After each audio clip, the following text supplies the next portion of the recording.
hadn't really looked into what Thai massage was all about. I had just sort of really basic knowledge, like it's fully clothed, I knew that, and I knew it wasn't so much about using strokes like they do in Swedish massage, for instance, but I didn't know much else. So it was a little bit of a discovery process every single time. There was something new that I didn't know about that was method oriented, and I thought that was really fun and exciting.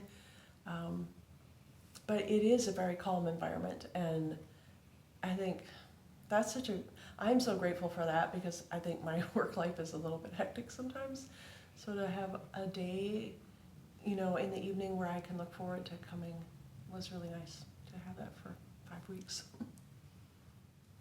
Overall, I think this is one of the nicest things we've done together, and it's something I wish we would have done years ago. I think it really helps to grow a personal connection and awareness of each other, more so than just talking, and having you as a guide through the activities is really, really unique and it's just very warm.